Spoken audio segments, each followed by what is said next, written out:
Hello everybody, my name is Chapathi, Hi everybody, my name is Shukla. and today's topic is Sudep, or sudden unexpected death by epilepsy. So obviously the first question, what is Sudep? Yeah, as the name says, it's a sudden unexpected death in epilepsy. Death during epilepsy can happen from a variety of reasons, including accidental deaths, when somebody's having an epileptic seizure and they get into an accident, burn themselves, or drowning incidents. Those are common. So we have to rule them out.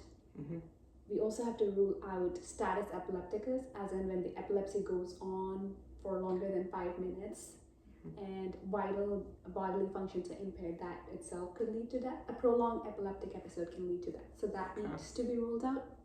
And then arrhythmias, or heart irregularities, or heart rhythm abnormalities have to be ruled out. So once all of these accidental or bodily physiological events that can coexist with co-occur with epilepsy are ruled out, then we can conclude that it's Sudep, sudden unexpected death in epilepsy. Is often a post-mortem diagnosis. Post-mortem is not done to exclude the other conditions. It's probable based on history, or you gather from people who have witnessed or not witnessed the episode. So it's a difficult diagnosis to prove, and therefore it remains a diagnostic challenge, and therefore there can be limited understanding of this condition. All right. Yeah. Okay, second question, what causes Sudep? That's a very interesting question. We do not know for sure. There are genetic variations and in people. Some children very early into their diagnosis can get Sudep and pass away from Sudep, and some people have had several uncontrolled generalized tonic-clonic seizures and never have anything, just have a normal lifespan without ever running into Sudep. So we do not know. There's certain syndromes associated with it. There's a genetic syndrome called Dravet syndrome that is associated with Sudep. So our understanding is limited. Based on inpatient data and monitoring, we know the cycle, or how the events unfold during a Sudep incident.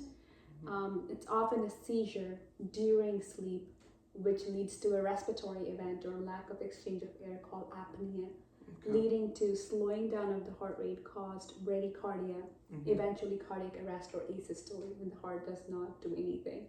So cardiac event is the terminal event. It starts with a seizure and an abnormal wake period during the seizure. The post-ictal, the seizure is completed. The person is awake, not awake. It's an abnormal state in which the breathing center doesn't seem to be doing its work. It's stuck between sleep and a seizure episode and an awakeness. So it can't control its breathing. So apnea happens, leading to cardiac arrest. Who is most at risk? So there are several studies looking into risk factors. So individuals with high number of uncontrolled seizures, so higher odds ratio or correlation between more than 4 uncontrolled seizures in a year is definitely a big risk factor.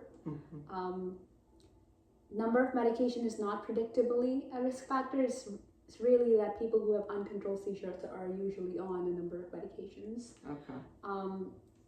And then people who are alone, sleep alone, seem to be a risk factor.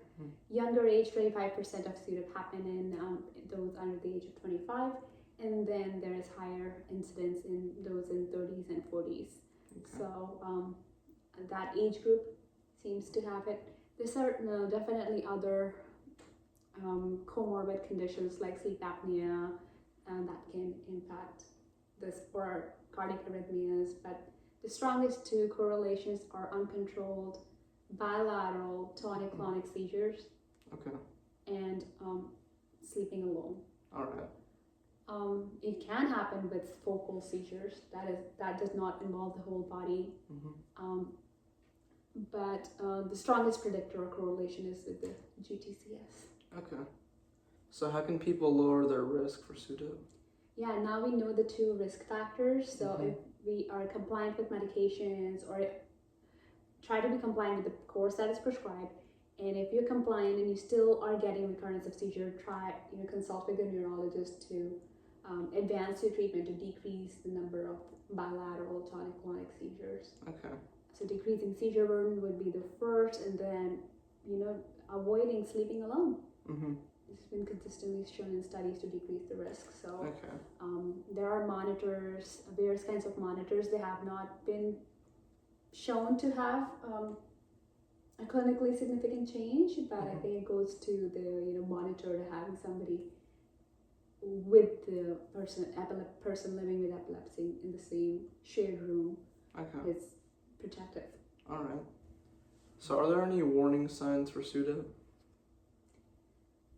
No, any person with epilepsy could have Sudep. So family education, patient education, empowering them with education is really what we can do. Okay. Yeah. All right. What should families know or watch out for? So really the big goal is to avoid this recurring uncontrolled seizures. Goals should be to be seizure free as soon as. And the risk is high, particularly within the first 5 years of diagnosis. So once someone gets diagnosed with epilepsy, the goal should be to get to a seizure-free disease control as soon as possible to get the biggest protection. That would be. All right. And during, let's say for smaller kids, parents could watch them when they're sleeping if they're going into apnea or hypopnea during daytime sleeping episodes. If kids can be monitored to see if any of is the seizure activity happening during sleep. Okay. Yeah, nocturnal seizures can be a risk factor. So those 4 GTCS seizures, if they're happening all at night, that person is higher risk compared to a person who's had those seizures in an awake state. Yeah.